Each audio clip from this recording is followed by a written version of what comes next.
مرکزی وزیر داخلہ امت شاہ نے کہا کہ تلنگانہ میں اقتدار سنبھالنے پر وہ مسلمانوں کا ریزرویشن ختم کر دیں گے۔ دراصل بی جے پی اپنے زہریلے نظریے کو ملک بھر میں عام کرنا چاہتی ہے۔ بی جے پی تلنگانہ انتخابات کی تیاری میں پچھلے ایک سال سے مصروف ہے، بلکہ اس نے اپنے کارکنوں کو تلنگانہ کے ہر گاؤں اور دیہات میں متحرک بھی کر دیا ہے اور وہاں بی جے پی کا پرچار شروع ہو چکا ہے، اور بی جے پی کے وزراء اور مرکزی قائدین وقت بے وقت تلنگانہ کا دورہ کر رہے ہیں، اور ہر ریاست میں اپنی ذہنیت کے مطابق گورنرز کو بھی متعین کیا جا چکا ہے، اور یہ گورنرز غیر بی جے پی ریاستوں کے انتظامی امور میں مداخلت بھی کرتے ہیں اور وقت ضرورت فرقہ پرستی کا بھی ثبوت فراہم کرتے ہیں۔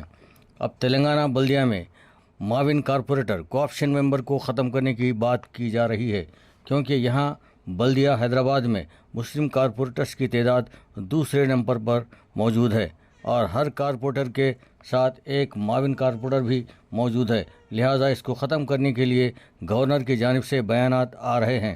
اس سے چند روز قبل امت شاہ نے اپنے دورے حیدرآباد کے موقع پر کہا کہ ریاست میں بی جے پی کے اقتدار میں آتے ہی مسلم ریزرویشن کو ختم کر دیا جائے گا، کیونکہ کسی کو مذہب کے نام پر ریزرویشن نہیں دیا جاتا۔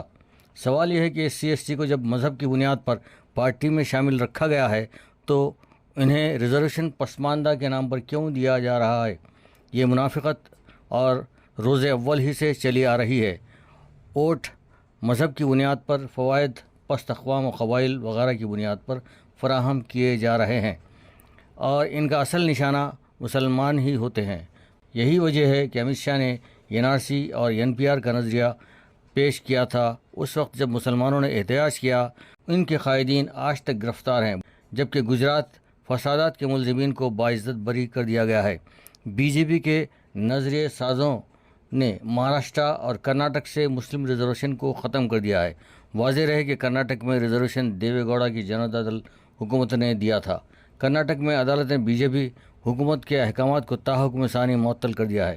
اب چونکہ کرناٹک میں الیکشن ہے، وہاں ملک بھر کے تمام فرقہ پرست لیڈروں کا جمگٹھا لگا دیا گیا ہے۔ اس کے باوجود عوامی لہر بی جے پی کے خلاف نظر آ رہی ہے، تو امت شاہ نے وہاں کے عوام کو دھمکی دی ہے کہ اگر حکومت کو تبدیل کیا گیا تو ریاست میں حالات خراب ہو سکتے ہیں۔ اب دیکھنا یہ ہے کہ کیا عوام سیکولرزم پر عمل کرتے ہوئے بی جے پی کے خلاف ووٹ دیں گے، یا پھر بی جے پی دھمکیوں پر خوفزدہ ہو کر بی جے پی کو ووٹ دیں گے۔ سب سے بڑا مسئلہ مسلمانوں کے لیے درپیش ہوگا، وہ ان حالات کا مقابلہ کس طرح کریں گے۔ اگر کانگریس کامیاب بھی ہو جائے تو یہ مسلمانوں کے لیے عارضی طور پر سکون کا موجب ہوگا، لیکن مستقل طور پر فرقہ پرستی کی لٹکتی تلوار تو باقی ہی رہے گی۔ یہ تلوار اسی وقت ٹوٹ سکتی ہے جب مسلمانوں کو انتخابی میدان میں ان کی آبادی کے لحاظ سے ریزرویشن ملے۔ ملک بھر میں مسلمان 14% سے لے کر 25% اور 30%، کشمیر میں تو 70% ہیں، تو پھر ریزرویشن ہی سے مسلمانوں کو حکمرانی میں حصہ داری حاصل ہو سکتی ہے۔ تب ہی ان کے ساتھ ناانصافی ختم ہو سکتی ہے اور ان پر ظلم بھی ختم ہو سکتا ہے، ورنہ ظلم اور ناانصافی کا دور ختم نہیں ہوگا۔